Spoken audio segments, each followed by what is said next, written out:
칭합니다. 저는 이렇게 부처님 말씀을 함께 여러분과 나누고 있으면 시간이 금방 가요. 근데 이 벚꽃대통을 보시는 분들은 모르겠어요. 뭔가 시간을 이겨야 돼요. 공간도 이겨야 되고, 그러면 차원이 달라져요. 시간과 공간을 이기려면은 우리가 삼매라고 하는 것처럼 푹 빠져야 돼요.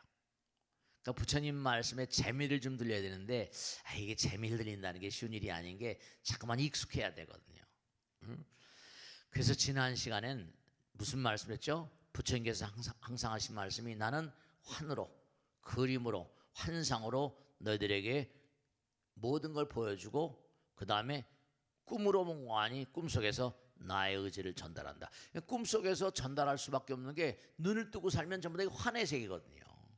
환상에 취해서 막 살다 보니까 부처님께서 자기 뜻을 제대로 펼칠 기회가 없잖아요. 그죠? 이 환상 같은 세계, 여기 다 빠져지니까. 이게 다 환상이라는 세계, 환상. 그러니까 잠을 잘 때 뭐라 꿈을 꾸는데 꿈속에서 뭐라 환상을 떠나는 거죠. 그러니까 나는 꿈속에서 나의 뜻을 뭐라 펼친다. 그러면 뭐냐면 우리가 항상 의식을 어떻게 해요? 의식을 몽고하니 부처님 생각하고 이런 좀 뭔가 숭고한 마음으로 그렇게 살아갈 때 좀 기도를 열심히 하고 공덕을 항상 많은 사람에게 어떻게 하면 내가 공덕을 질 수 있을까? 그 공리를 좀 열심히 해라. 그게 낮에 막 화를 내고 짜증을 부리고 신경질 부리면 그날은 꼭 악몽을 꿉니다. 나쁜 꿈을 꾸고 꿈을 꿔도 별로 재미가 없는 꿈을 꿔요. 이 생각이 아름다워야 돼요. 그 염불하는 마음, 도량청정부하의 삼보철령 왕차지니까 이건 기본 아주 원칙이잖아요. 세척질로 원제, 초중보리 방편문, 아금증송서기, 소원종심, 소원이 다 이루어진대. 소원종심 실원만, 그 네가 마음을 쓰는 데 따라서 소원이 다 이루어진다. 매일같이 천수경 독송하잖아요. 그러니까 사람들이 그 원리, 독경을 하면서도 그 원리를 잘 활용을 하질 못해요. 그러니까 지난 시간에 이제 딱 그 하나의 장면이 그려졌어요, 부처님께서.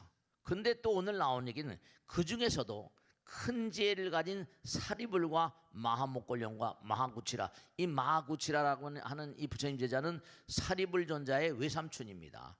마하구치라, 부르나자라는 자, 부르나 전자는 뭐라? 설법제일이에요. 그 다음에 수보리와 옥만이사다, 이른바 말하면 우바리 전자, 계율 제일거든요. 계율의 최고 부처님 제자입니다. 근데 중요한 건 이런 걸 하나 꼭 생각하셔야 돼요. 부처님 뭐 다른 종교도 전부 다 10대 제자 뭐 이런 거 16성 이렇게 있는 것처럼 다른 종교도 부처님의 뭐 12제자 뭐 이런 게 나오잖아요. 예수님이 그죠? 다 뭔가 이렇게 상수제자들이 있어요. 그러니까 부처님께 모든 걸 던지는 거예요. 그러니까 부처님 돌아가셨지만 그분들에 의해서 부처님법이 계속 흘러내려와 가지고 지금까지 흘러내려온 거예요. 제가 항상 드리는 말씀이 여러분들이 그냥 이 세상을 건성건성 살지 마시고 의미롭게 자꾸만 사시면 주변에 정말로 여러분을 따르는 분들이 모여들게 돼 있어요. 왜냐하면 제가 언젠가도 말씀했죠. 전기를 딱 전기를 흐리잖아요. 그 전기의 주변에 뭐라 90도 각도로 자기가 자력이 꼭 생겨요. 그러니까 전자파라고 그러죠. 그 여러분이 열심히 하게 되면 열심히 하는 것만큼 자석, 자력, 자기가 작용을 해요. 사람들 빨아들여요. 끌어들이고요. 뭐 말을 하지 않더라도 저 사람 도와주고 싶다, 그런 사람이 꼭 생겨요. 그러니까 부처님 당시도 사리불 전자는 지혜제일이고 다른 종교의 교주였었대요. 사리불 마하목골련은 사리불 전자는 지혜제일, 마하목골련은 신통제일 다 나오죠. 가섭전자는 두타제일, 그저 수행의 최고입니다. 이 가섭전자는 그 수행을 너무너무 열심히 하니까 1000명의 제자들이 있어가지고 나라 왕의 국사였었거든요. 그런데 부처님은 흠모해가지고 부처님 승단에 와가지고 자기 제자를 다 귀시켰어요. 부처님 돌아가신 다음에 1000명이나 넘는 대아라들이 이른바 말하면 가섭전자의 제자들이었으니까 부처님이 대통을 이어받는 분이 가섭입니다. 그 다음에 이제 아나율전자는 천안제일. 아나율전자는 뭐라? 너무너무 열심히 수행하다 보니까 눈이 멀었어요. 그 우리 공부했잖아요, 그죠?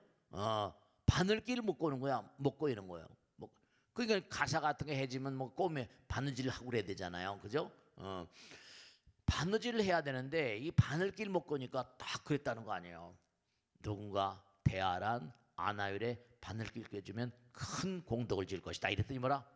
조금 있다 보니까 누구 터덜터덜해서 탁 바늘을 뺏는 거예요. 보니까 눈은 멀었는데 천안이 열려 있어요. 그러니까 여러분이 이걸 아셔야 된다. 우리가 이 땅을 등지게 되면 육신 없어졌어요. 아나율 존자를 보면 이해가 될 거예요. 그러면 육신 없어지니까 육신은 소용없어요. 근데 마음에는 천안으로 보면 딱 부처님이 훤히 빛나는 거예요. 그러니까 여러분들도 얼마나 빛나는 존재인가. 그래서 이제 천안 그래가지고 부처님께 그냥 황송한 거죠. 저는 공덕을 짓기를 원하는 사람이 있으면 제 바늘길 꿰주면 공덕을 쌓을 거라고 말씀인 겁니다. 세존이시여 당신 완성된 사람 뭐가 더 부족하십니까? 이랬다는 거 아니에요. 그랬더니 유명한 얘기를 하잖아요. 아나율아 너는 내 곁에 살면서도 나를 잘 모르는구나. 부처란 존재는 완성된 존재가 아니야. 끝난 존재가 아니라 나보다 더 공덕을 닦기에 나보다 더 지혜를 닦기에 더 이상 부지런한 자가 없자리. 그러니까 부처님 지금도 끊임없는 정진 그 자체예요. 그러면서 하신 말씀이 부처와 중생의 차이는 다만 뭐라 정진의 차이라. 끊임없이 정진하는 거예요.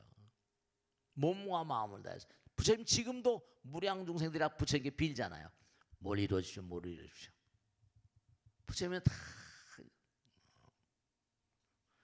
그래서 천안제일 아나율 존자 설법제일 불운하 존자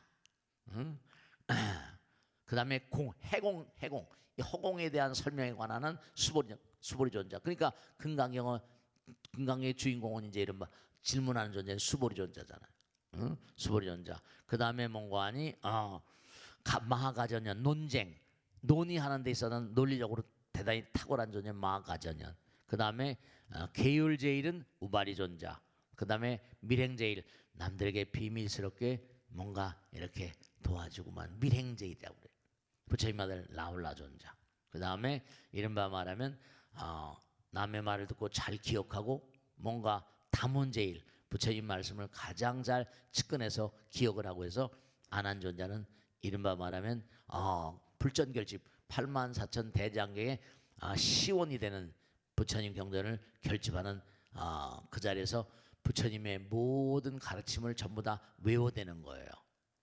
그래서 부처님 법문을 외운 사람은 안한존자고 계율에 대해서 말씀하신 건 우바리 존자 해가지고 그 1차 불전결집이라고 해가지고 부처님 돌아가신 다음에 부처님의 경전을 전부 다 결집한 거예요.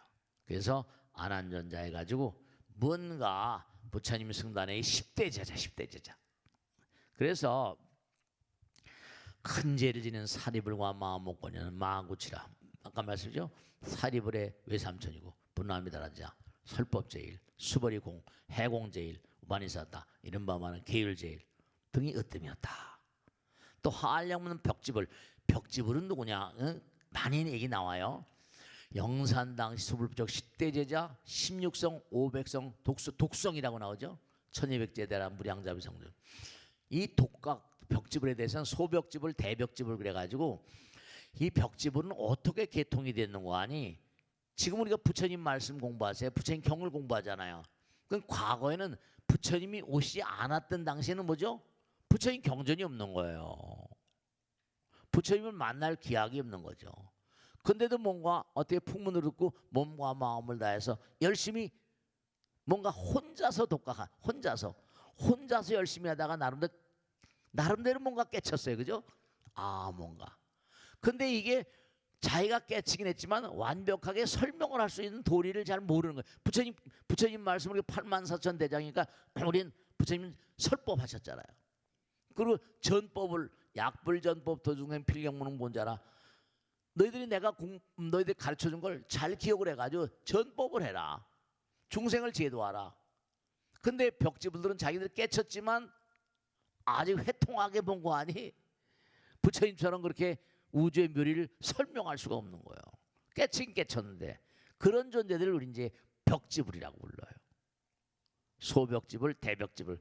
부처님께서 그 당시에 출연하지 않으셨었지만 몸과 마음을 다해서 혼자 열심히 몸과 정진하다가 홀로이 깨친 존재, 그런 존재를 독각, 독성, 벽집을 이렇게 얘기하는 겁니다. 그래서 벽집을과 아라한은 이제 이른바 말하면 더 이상 공부할 게 없는 그런 존재들이다.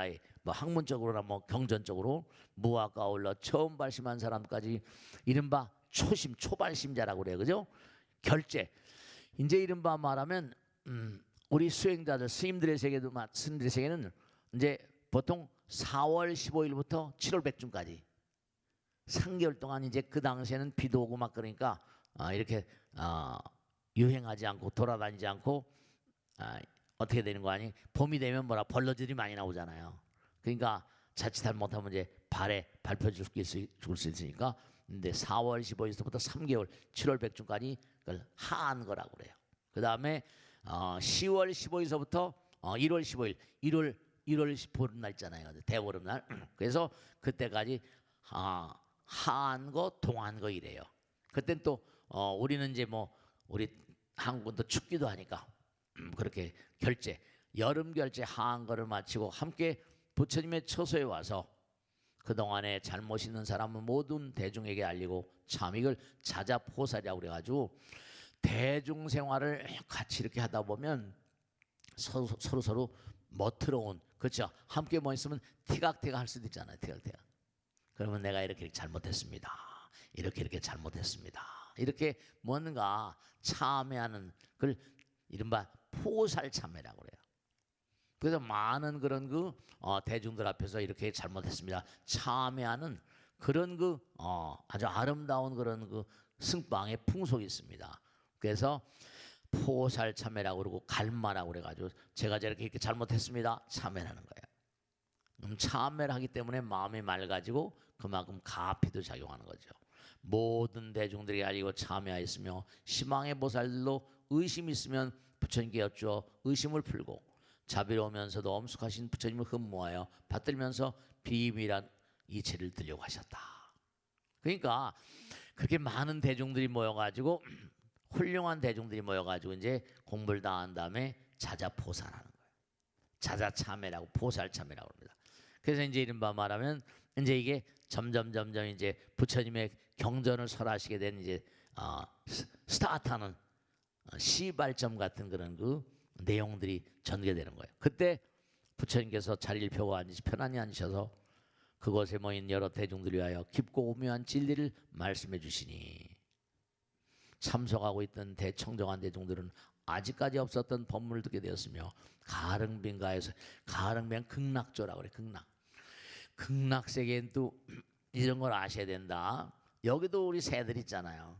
여기도 나무들 있잖아요. 근데 극락 같은 데 보면 가릉빈가 공명적으로 해가지고 극락에도 새들이 있어요. 극락수. 그러니까 우리가 여기도 뭔고 아니 여기도 새들도 있고 나무들도 있잖아요.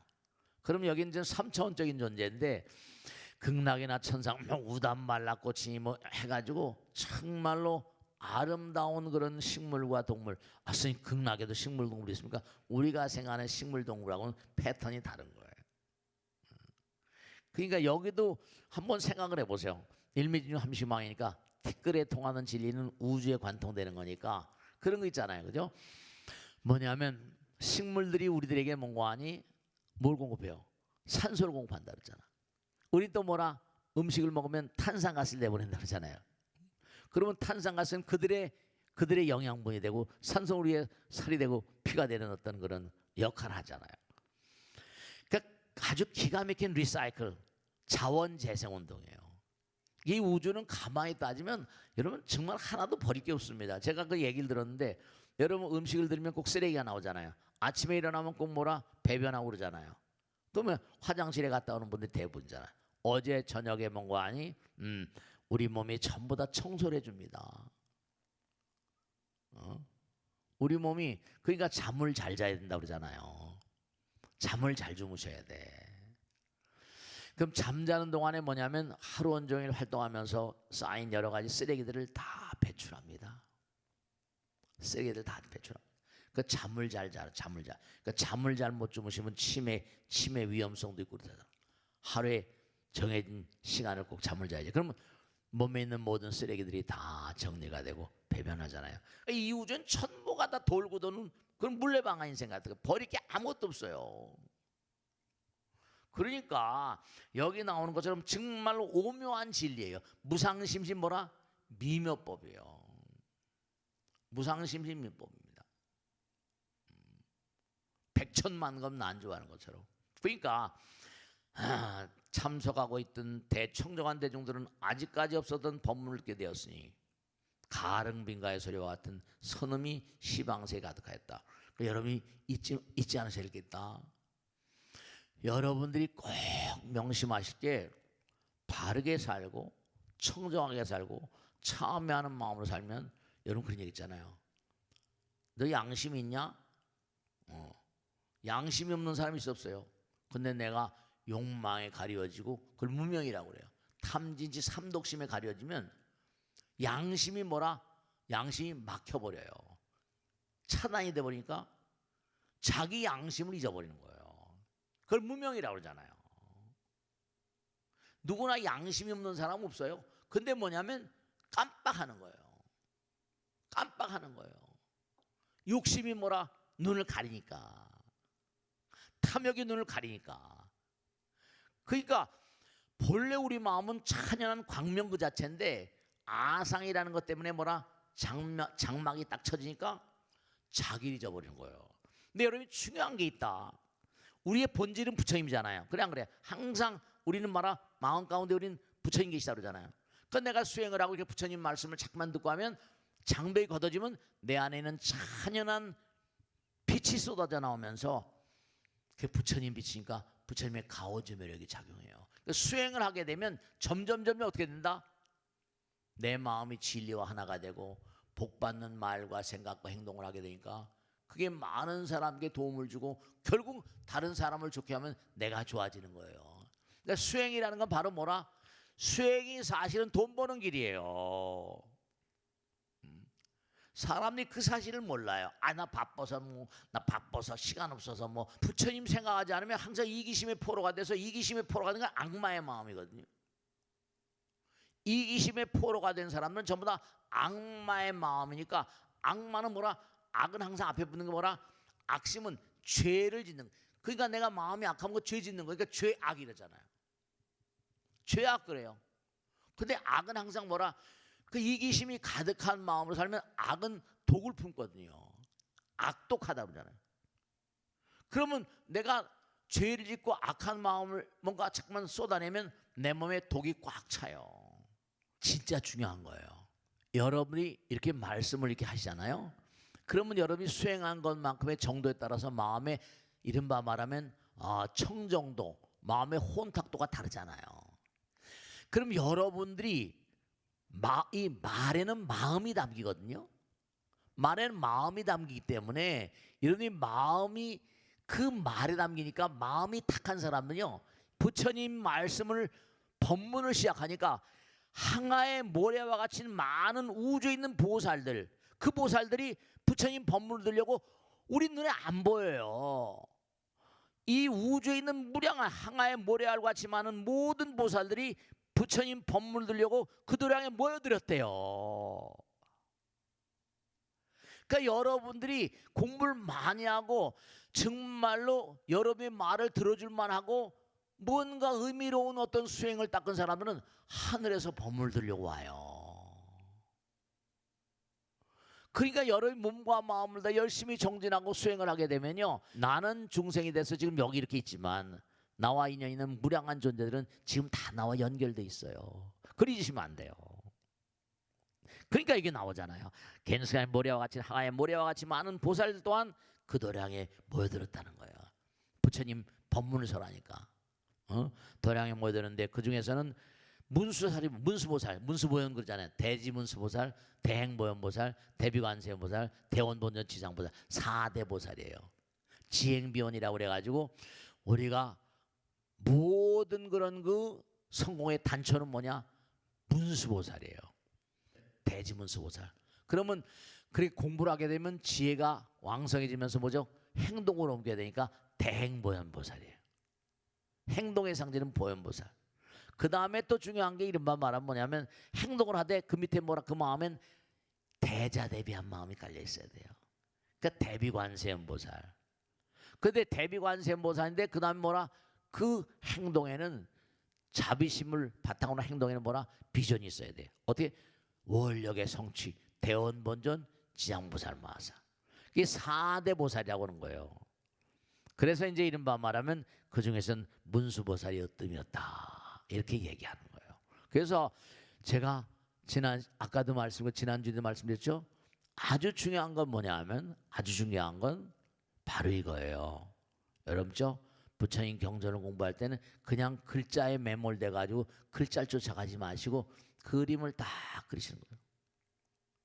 그러니까 사위성에서 부처님께서 뭔가 하니 법문을 설하시는데 네, 그 자리에 뭔가 인관여인 탁월한 도인들이 쫙 모여서 모여서 이제 정말로 이 도인들은 아라한들 대아라한들은 정말로 다급생의 많은 공덕을 닦으신 분들이라는 거죠. 그래 거기는 뭐 이른바 말하면 뭐 사립을 마음골련해 가지고 쭉 1200제에 대한 아란도 있고 그 다음에 무슨 뭐 벽집을 다 보였다는 거죠.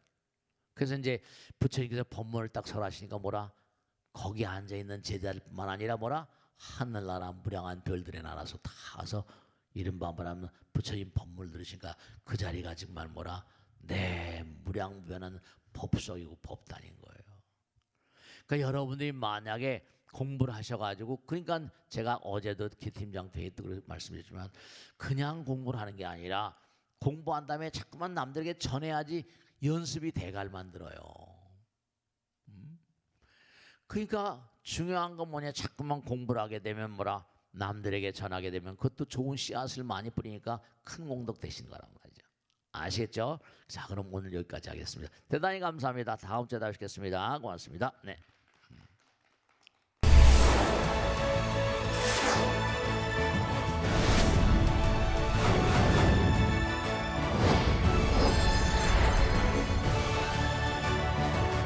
안녕하십니까. 소통대통의 지광입니다. 자 지난주에 이어서 오늘 또 재미나는 그런 질문을 받아보면서 열심히 또 공부를 하겠습니다. 근데 항상 제가 꼭 말씀드리고 싶은 건 사람의 어떤 그런 본성이라는 건 평상시엔 잘 드러나지 않아요.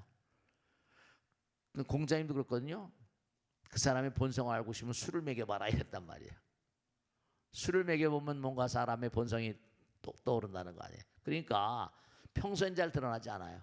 그런데 이게 어떤 계기로 해서 자기가 드러나잖아요. 근데 어떤 계기가 닥친다 하더라도 자기를 잘 컨트롤할 수 있는 거 이건 수행이에요. 그러니까 사람들은 다른 사람 앞에서 어떻게 돼요? 다른 사람 앞에서 젠체하잖아요. 그리고 뭔가 가면을 쓰고 생활하니까 그 사람 모를 수가 많이 있어요. 내면 세계를 잘 모르잖아요. 그렇기 때문에 항상 그런 얘기 많이 하잖아요. 그죠? 어떤 돈 문제, 상대방과 내가 돈 문제가 결부됐을 때 그 사람의 본성이 튀어나오기도 한다고.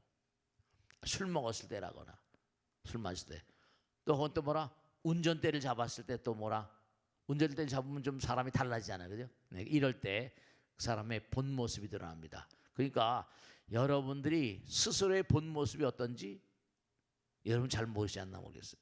그래서 뭔가 항상 나의 본 모습이 뭔가 가면을 쓴 그런 그 삶은 별로 유쾌하지 않은 자. 그러니까 항상 자기의 본 모습이 자기 인생이에요. 자기 본 모습을 부처님 닮게 만드는 것도 굉장히 중요한 거죠. 겉으로는 항상 젠체해요. 겉으로는 항상 뭐라 가면을 쓰고 있다니까요. 그런데 이제 진짜 본 면목이 드러날 때, 거래를 하거나 이럴 때, 그때 이제 상대방이 어떻게 평가하는가. 항상 자기의 본 모습을 들여다볼 수 있는 그런 삶이 자기 자신에게 대단히 유익한 삶이라는 걸 항상 생각하시면서 그렇게 살아가면 좋겠어요. 자, 질문 받겠습니다. 대단히 감사합니다. 질문 받겠어요? 네. 저는 최월이 수입니다. 네. 큰 스님 안녕하세요. 네, 안녕하세요. 불교에 대해서 공부할 때 아흥경이 필수 경전이라고 읽고 있는데요. 아흥경에서의 부처님의 가르침을 현재 우리의 삶에 어떻게 적용할 수 있을까요? 하는 큰 스님의 고경을 청하고 싶습니다. 잘하셨어요. 네, 고맙습니다. 네. 자, 아함경. 이 부처님께서도 그렇잖아요. 처음에 깨달음의 문을 여셨어요. 그러면 부처님도 자기 가르침을 이제 많은 사람들에게 이렇게 얘기해야 될 거 아니에요, 그죠? 근데 그 당시에 부처님 만난 사람들은 뭐 부처님 공부를 별로 부처님을 알지도 못했잖아요, 그죠? 서가모니 부처님 모르시잖아요. 그러니까 아마 처음에 부처님도 고민하셨던 게 그렇게 하셨어요. 내가 깨달음의 문을 연 다음에 그냥 열반에 드시려고 그랬거든요. 근데 막 하늘나라 범천권청이니 범천왕이 사왕천이 와서 막 열반에 들려고 하니까 열반에 들지 마시라고 막 그러잖아요. 무량겁을 두고 갈고다가 성가모니 부처님 되셨는데 중생들에서 법을 설해야 되지 않습니까? 그랬더니 이제 뭔가 가만히 고뇌를 하다가 중생들을 살펴본 거죠. 근데 그 중에는 뭐라 얘기를 하면 뭐라 들을 만한 사람도 있겠구나. 중생들이 상근기 중근기 하근기가 있으니까. 그래서 이제 부처님 법을 펼쳤다는 거예요. 펼치기 시작했는데 그래서 이제 뭐냐면 부처님 법을 펼치기 시작했는데 부처님 법은 어떻게 보면 대단히 어렵다고 할까? 사람들 전부 다 보이는 세계에 치우쳐 있잖아요. 보이지 않는 세계는 이게 뭐 얘기거리 되지 않고 우리는 전부 다 눈에 보이는 세계에 매몰되어 있으니까.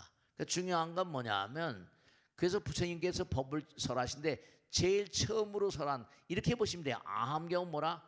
불교를 아무것도 모르면서 이제 부처님께서 처음 일반 사람들에게 전달한 내용들 그 대부분이 아함경이다 이렇게 보시면 돼요.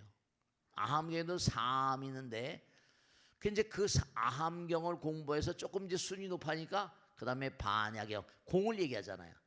현실 이른바 말하면 일반 사람들과의 대화, 전혀 불교를 모르는 일반 사람과의 대화. 그 다음 차원은 반야, 눈에 보이지 않는 세계 이제 이게 반야 공이라고 그러거든요. 그 다음에 방등경, 뭐 여러 가지 법화열반 화엄해 가지고 점점 급수가 높아져요.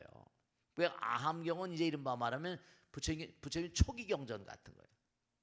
깨달음의 문을 여시고 처음에 펼친 경전이 아함경들이세요. 그래서 아함경에는 장아함이니 뭐 중아함이 자바함이라거나 증이라함 해가지고 사함 네 가지의 아함경이 있다 그래요. 그 내용들을 뭐 간단하게 말씀드리면 이른바 말하면 아함경은 부처님의 생애 나는 어떤 그런 수행의 과정을 겪고 왔냐. 내가 지금 사바세계에 올 때까지 뭐 연등불에 수기를 받고 쫙 뭐 이렇게 해서 그 과거 생을 전생, 그 불교는 전생이 또 중요한 어떤 모티브를 가지고 있잖아. 너희들이 지금 여기 와 있는 게 새롭게 태어난 게 아니라 과거 생에 흘러서 업따라왔다. 초전법륜 자체가 사성제 8정도니까. 근데 지금 고통받는 거 과거 생에 지은 대로 받는 거야. 그 다음에 너희들이 모든 본뇌를 소멸시키려면 바른 길, 올바른 길 가야 돼. 뭐 이래가 사성제 8정도 이렇게 말씀하셨는데 그래서 부처님의 생애, 부처님께서 여기까지 오시는 과정, 중화암경은 부처님과 제자들과의 어떤 나눈 대화 같은 거, 제자들과. 그 다음에 자바암경 같은 거는 일상생활 속에서 신도들, 중생들과 대화하고 설법하신 내용들, 간결한 어떤 메시지 전달하는 내용. 자바암경. 그 다음에 증이라암경은 불교에도 뭔가 숫자가 사성제 8정도니 뭐 육바람이니 해가지고 숫자가 많이 있잖아요. 그죠? 그런 숫자에 따라 분류된 경전으로 숫자를 통해서 교리를 체계적으로 이렇게 설명해 주신 그런 내용들입니다. 그래서 아함경은 특히 뭐냐면 뭐 반야, 방등, 법화열반은 보이지 않는 세계가 좀 어떻게 보면 상상과 환상이랄까 이런 내용들이 많이 들어있기 때문에 어리둥절할 수가 있어요. 처음 보는 사람들은.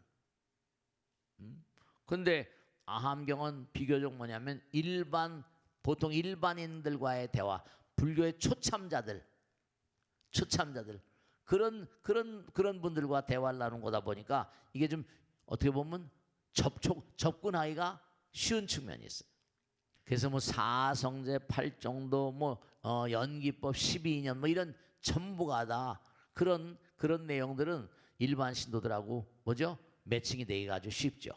그래서 이런 걸 초기 경전, 암경 같은 걸 꾸준히 공부하다 보면 이게 이제 많은 스트레스를 녹이기도 하고 불안을 해소하고 이제 그 안에는 이제 우리가 뭐 명상이라거나 이런 내용도 많이 들어 있고 그 내면의 안정을 찾는 길이 많이 들어 있습니다. 그래서 이른바 고통의 극복을 위해서 우리들이 어떻게 살아가야 되는가 수행 방법 같은 거 팔정도 그다음에 바른 어떤 그런 그 수행의 길 같은 걸 쭉 설명하시니까 암경은 그러니까 이렇게 생각하시면 돼요. 뭐냐면 불교를 처음 대하는 사람들과의 그런 어떤 해설, 해답, 문답식 같은 내용들이 많다 이런 거 아시고 그래서 이제 아함경은 초기 경전에 들어가고 부처님의 일대기라거나 신도들을 제접해 나가면서 초기 경전의 어떤 내용들이 많이 들어가고 있어요. 아시겠죠? 네, 꾸준히 또 아함경은 또 공부할 게 굉장히 많습니다. 아시겠죠? 자, 다음 질문 받겠습니다. 네.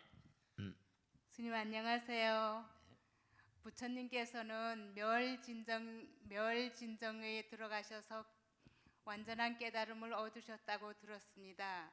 멸진정이란 어떠한 깨달음이 경지인지 알고 싶습니다. 감사합니다. 멸진정 얘기 사실 좀 쉬운 얘기는 아니에요. 뭐 그리고 불교를 좀 공부하신 분들이 이렇게 질문하실 수가 있고 이 멸진정 우선 중요한 건 다른 것보다 여러분들이 우선 제가 당부드리겠는데 이 불교는 체험을 해야 돼요. 체험을 해야지 흔들리지 않는 어떤 마음을 뭔가 마음 가운데 이렇게 정립을 시킬 수가 있어요. 이 체험이 굉장히 중요합니다. 그러니까 이 멸진정이란 건 대단히 고도의 수행입니다. 이런 말하면 연불도 삼매 그러잖아요. 이제 능엄경 같은 데도 뭐 견도니 뭐 수도니 증과하는 이런 단계가 다 있는 것처럼 그래서 욕계, 색계, 무색계 이렇게 나가요.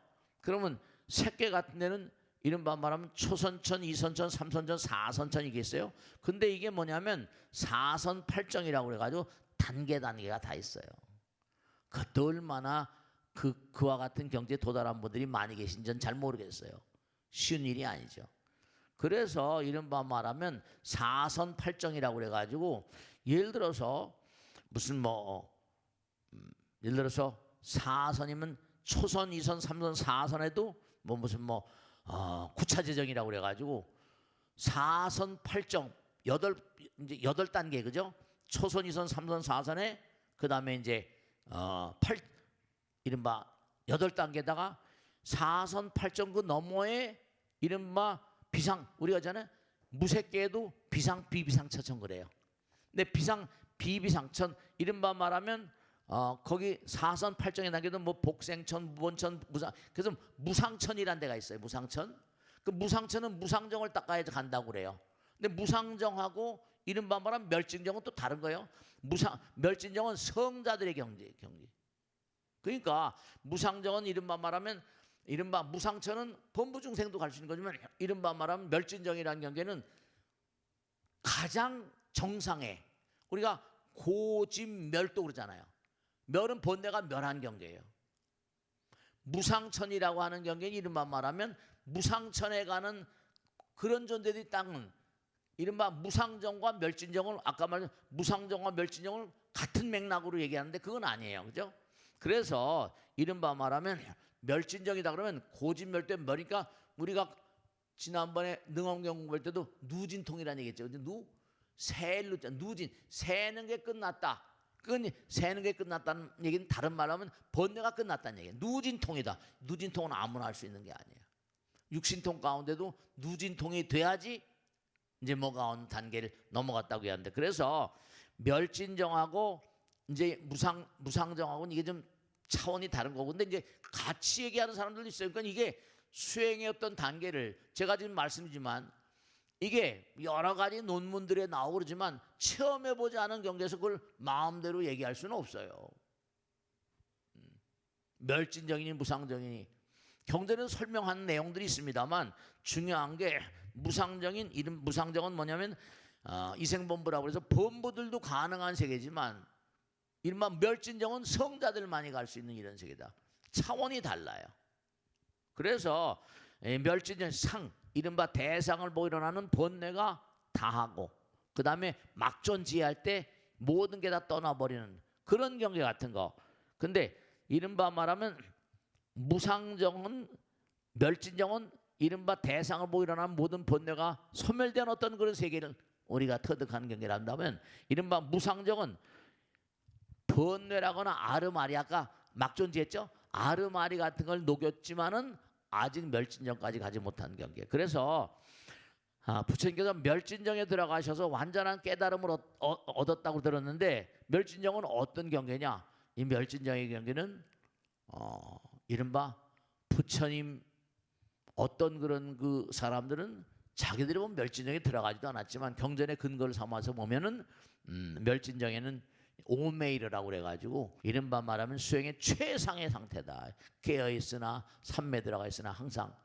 그래서 뭐 대아라한의 어떤 경지라고 얘기하기도 하고, 멸진정은 이른바 말하면 부처님 경계라고 하고, 소승에서는 대아라한의 경계가 뭔고 하니 최고예요. 대승에서 이제 부다의 경지라고 얘기하죠. 그 멸진정이라는 건 구차지정, 사선팔정 그 너머의 단계 같은 거, 그 가장 최고도의 단계다, 이렇게 이해하시면 뭐 거의 틀림이 없을 겁니다. 경전에서 그렇게 나오고 계시니까. 네, 그래서 그 정도 알아두시면 되겠고, 너무 어려운 얘기예요 사실은요. 이게 경험이 될 수 있는 세계도 아니고. 그래서 마지막으로 말씀면 수행을 잠깐만 해보셔야 돼요. 자, 다음 질문 받겠습니다. 네.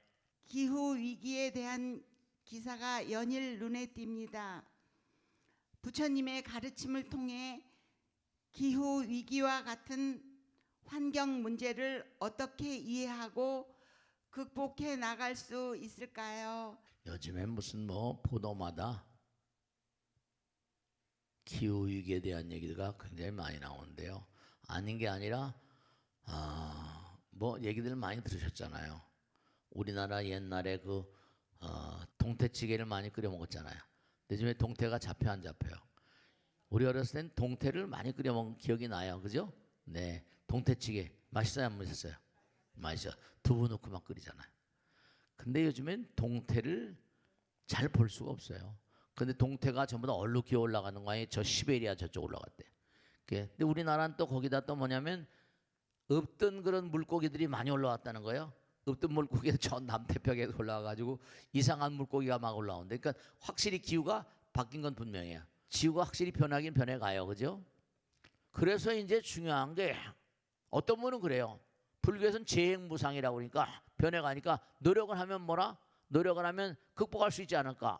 아주 중요한 게, 우리가 전 지구적인 노력을 하지 않으면 전 지구적인 어떤 지구 살리기 운동, 그러니까 기후 위기니 뭐 이런 거, 환경 문제 이런 것들은 물론 지구가 그저 다 죽는 거거든요. 그러면 이제 뭐냐면 우리가 화합해서 지구를 살리자. 그러면 이제 뭔가 혁명적인 일이 벌어지겠죠. 근데 그게 안 되고 한다면, 그러니까 지구의 미래는 뭐라? 지구 인류의 손아귀에 들어있는 거고, 얼마나 협조를 잘하냐.